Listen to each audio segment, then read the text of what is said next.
Welcome back to my channel. I'm Traben. These are my tomes, and it's once again time to check in on everything I've read in the past couple of weeks, so let's talk about it.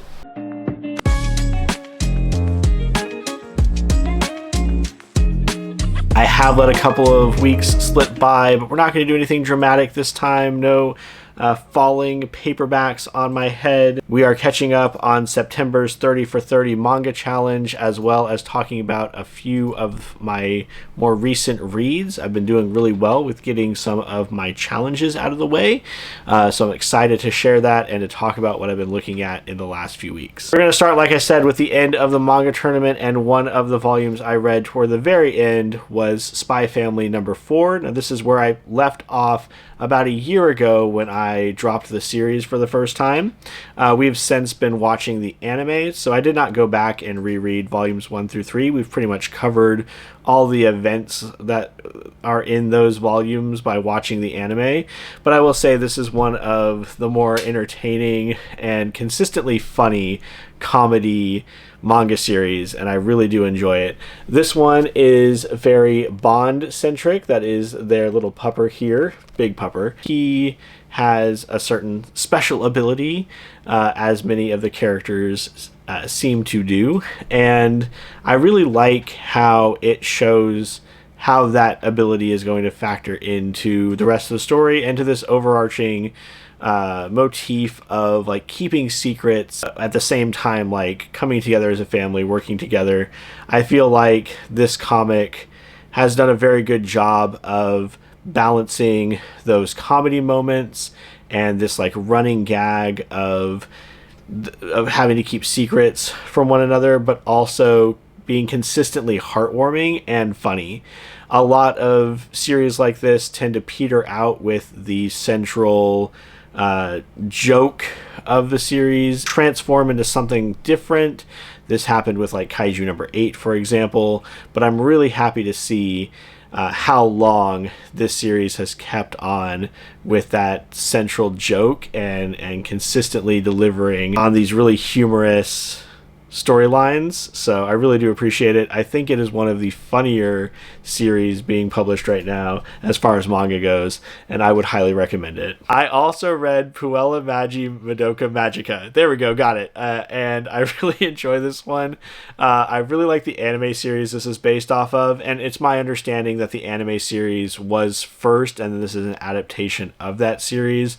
I also really appreciated that the mangaka, the author, at several points throughout this book talks about the process of translating this from the anime into manga form, and especially with the fight scenes, talking about how they were going to render that. Talked about changing some of the outfit designs and some of the weapon designs for just more clarity and for making characters stand out a little bit differently in the manga format. So I always think it's really cool when they have those kind of author's notes or behind the scenes workings. Now, this is the first of several omnibus editions for various stories of Madoka Magica. There's another character that's like a separate story, and so I really do enjoy this series. I think I'm going to pick up the movie omnibus next, and then I do plan on working my way through the entirety of the series. This was excellent, though. Definitely captured all the feelings of the anime series, which is one of my favorite anime series of all time. Just with the massive reveal at the end. I don't want to say too much if you have not seen it, but I would highly recommend either going out and picking up this omnibus volume or going and watching the anime series, because it is absolutely spectacular. It's a great deconstruction of the magical girl genre while still maintaining the heart and the core of that type of storytelling. So highly recommended for me, 5 out of 5. Definitely go check it out. All right, next up, from our library, I read the H.P. Lovecraft At the Mountains of Madness, Volume 1. I do intend on picking up Volume 2, because this was really captivating and interesting. I know that I have read this story. I can't recall if I finished it when I was reading the original H.P. Lovecraft, but it's like right over there on my shelf. And I recall getting quite a ways into it. Ironically, the visuals of this help move the story along at a quicker pace than what you get in the text. Lovecraft tends to write like stories within stories, or like someone writing about finding a letter and then reading the letter, and that letter contains someone else's information that person finds, and we have this kind of like Russian doll, stories within stories, kind of like 1001 Arabian Nights, where the plot kind of gets lost. I say ironically that the visuals help, because I think part of the core of Lovecraft's entire conceptual framework is the idea that these are supposed to be like unknowable beings, and they're just gazing at them is supposed to drive you mad. But I really did like the pacing of the story. I do feel like it builds up that creepiness in a very effective way. I can't remember if this ended up as 3 or 4 stars, but if you are a fan of H.P. Lovecraft or of cosmic horror, if you've read At the Mountains of Madness and you just want to see a different interpretation of it, all those would be excellent reasons to pick this up. Like I said, I do want to pick up the second volume. I think that might be it. I think it might just be a 2-part. But definitely interested in continuing this one. Switching things up a little bit, I did read Volume 3 of Kaya, which is my favorite sci-fantasy series that's being published right now. It is the story of 2 siblings traversing the world as they try to overtake this machine empire that seems destined to like destroy them. There is a lot about prophecy in here, and fate, destiny, belief. There are some moments where some very difficult choices are made, and I could see someone walking away from Volume 3 in particular being frustrated, because ultimately this is a story of setbacks and of plans not coming to fruition, and I can see some people wondering what the point is. But I think in the exploration of this story, there is a lot of character development. There is a lot of exposure of what these characters are willing to do to get what they perceive as their only option. And there is a lot of political intrigue and understanding a little bit more about how the world works and how the different governments interact with each other, as well as understanding a little bit more of the way that magic and the arcane works in this world. Although I do feel like that is purposefully obfuscated from the reader. This is much more of a poetic magic system than it is a scientific one, meaning that you don't understand the rules as a reader.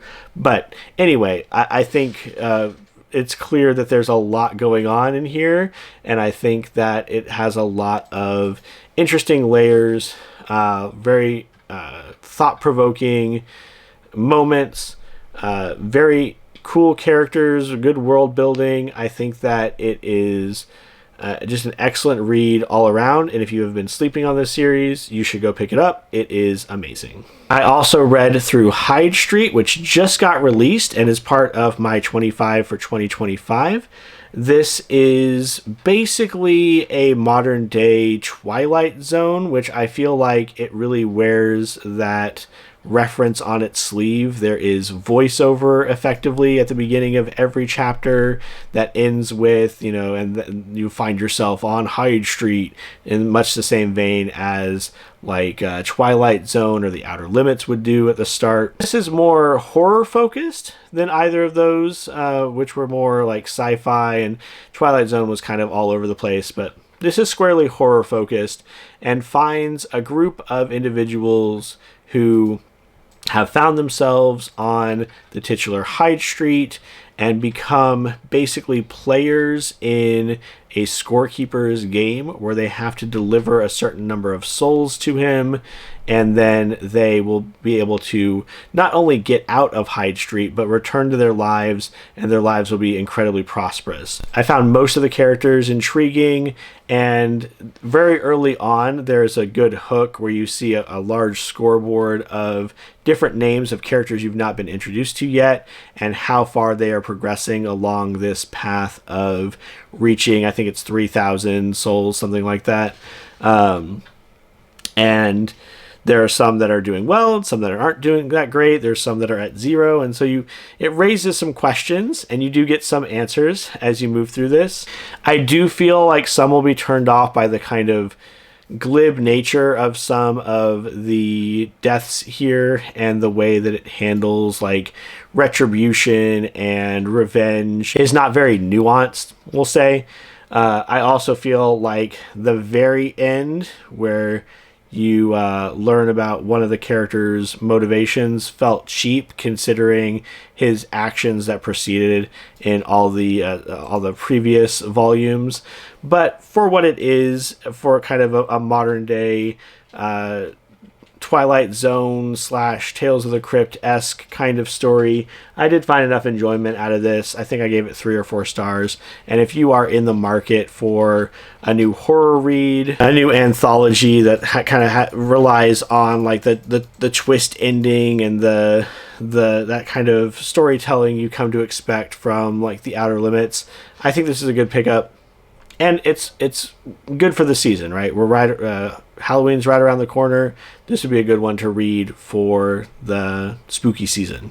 I read through Long Live Evil, and I've got complicated feelings on this. This one might warrant a full review. Basically, what it boils down to, I think I gave this either 2 or 3 stars, and the short version is that this book can't decide if it wants to be an epic fantasy or be a villainess isekai story. It starts off with that isekai framework where a character who is terminally ill is given a chance to help herself and heal if she will go into this fictional world and get a MacGuffin. But it quickly moves away with that, with several chapters being POVs from characters within the fictional world, which muddies the idea that the protagonist has that they're not real people, but also detracts from that kind of fish out of water story, and the idea of it being an isekai kind of falls apart a little bit when you don't keep that character as your focus. And so I thought the world that she was going into, which is what is this? The Time of Iron, I believe, is the in-universe novel title. I thought that was a very cool place and had a lot of really interesting world building, but that's not really why I picked up the book. Kind of confused things when we started getting chapters from other characters. The other thing that really aggravates me about this is the protagonist doesn't know much about this book series. She read it mostly to connect with her sister, which I thought was kind of sweet, that she was kind of going out of her way to engage in something and reading something that she didn't herself enjoy. But what it means in practice is that this character is dangerously ignorant of the world, to the point where she doesn't know what major events are coming up. She doesn't know how to do anything in the world to make it better or make it worse. She doesn't even know who central characters are. And if I do a full review, I'll go much more into that. But yeah, it was just very frustrating. So it ended up at a 2.5. I generally wouldn't recommend it unless you are looking for a new isekai villainess story and you've already exhausted the other like go-tos. I would recommend How to Become a Dark Lord and Die Trying over this in a heartbeat. It was a much stronger story, but kind of framed around the same type of character. So yeah, this is not a recommendation for me. I did read through the first book of Red Rising, which is one of my 10 fantasy series that I wanted to check out for this year. So this one I feel like is most closely related to the Sun Eater series, in that it is, following a character as they are trying to infiltrate a place in society, kind of carve out their identity. But whereas Sun Eater is kind of the story of a downfall, where the main character kind of started with a rather high position, being the son of, I think, a planetary ruler, essentially, and then kind of getting a fall from grace and having to like work his way back up to achieving his dream, and the beginning of that one feeling very meandering, which I kind of appreciated, because it was hard to predict exactly where the story was going for the longest time, which I felt was very realistic, and felt it was very engaging. This is the opposite, where we start with someone who's on the lowest rung of the social ladder, and they're trying to infiltrate the upper echelons in order to bring down the society from the inside. So this first book largely sees that process of converting him, because it's like an actual physical changes that he has to make to his body in order to become this type of person who's at the highest orders of society. And then from there, it's largely the process of just proving himself at a school, but the school is very like military focused, and they run exercises on very large scales, very high stakes, and seemingly with little regard for the lives of the individuals being going through this gauntlet. I found it very engaging. I read through it. I listened to this on audiobook. It only took me a couple of days because I was so invested in the characters and how they were going to move forward. I do want to continue this series, because I would like to see how much the protagonist changes from the beginning to the end. And I've read a little bit of the synopses of future books, just trying to see in general what the shape of the story was going to be, and I'm very intrigued with how far the story is going to be taken. So this is one that I do intend on continuing probably next year, because I still have, I think, another 5 books to get through in my 10 series to try this year. But it is one that was in the solid read pile as far as will I continue with the series. So if you've not checked out Red Rising, I would check it out. I also read Murder Your Employer, which got me a couple of looks at work. This is McMaster's Guide to Homicide, Volume 1. This is very dry, like British humor. It is about a school that trains what they call deletists, because they don't like using the word murder. And deletists are not like mass murderers. They are being trained to kill a very specific individual that they have to not only discuss how they're going to do it as their thesis, but they also have to explain that they've given the person the person chances to correct themselves. No one else is going to be harmed by this deletion taking place, that the person has done truly heinous things to deserve it.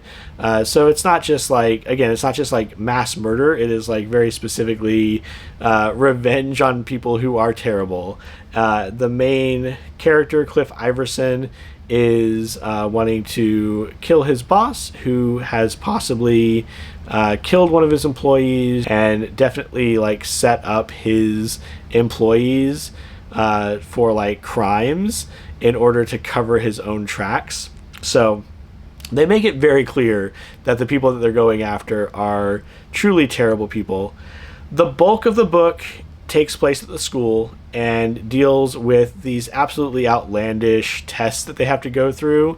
They talk about at the school how they do their very best not to actually harm anybody, but there are several tests dealing with like poison and learning how to sabotage things and all these different fields of study when it comes to killing another person. It was really irreverent, but a lot of fun. And like I said, it has that like dry humor, that wit and witticism, a lot of wordplay, especially with like the titles of the classes. So like they have a track and field day, which is like track your victim and help them meet their end or something like that.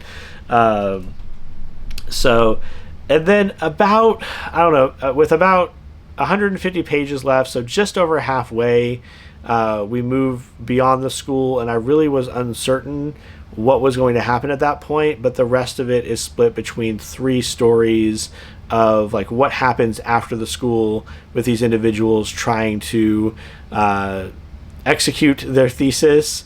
And you know from the outset, because the very beginning tells you that not all of them are going to be successful, so you're wondering which one is not going to work and how are they going to do that in a satisfying way. And I'm happy to say that I feel like by the end of the book, I was very satisfied with the story overall. I feel like it was a lot of fun, and there is going to be a follow-up book, as far as I understand it. Murder Your Mate, I believe, which I think they're going to keep intentionally vague on if that means like your spouse or your friend, because you know they do a lot of stuff with wordplay. But I'm definitely looking forward to the next book.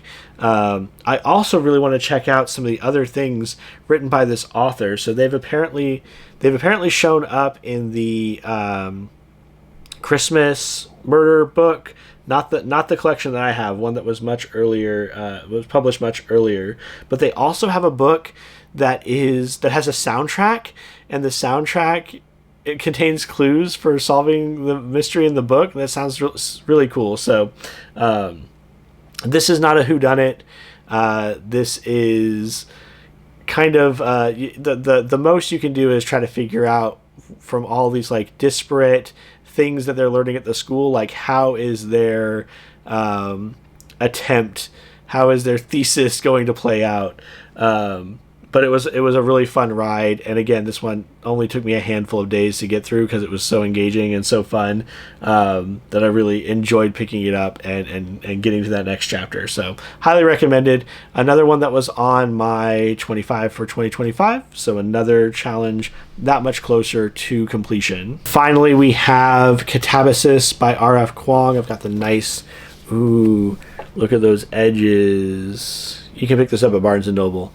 So I've got the really cool version that I'm so glad I was able to pick up. I really liked this book. It reminded me somewhat of Emily Wilde because we're dealing with characters who are in academia. It's that dark academia setting.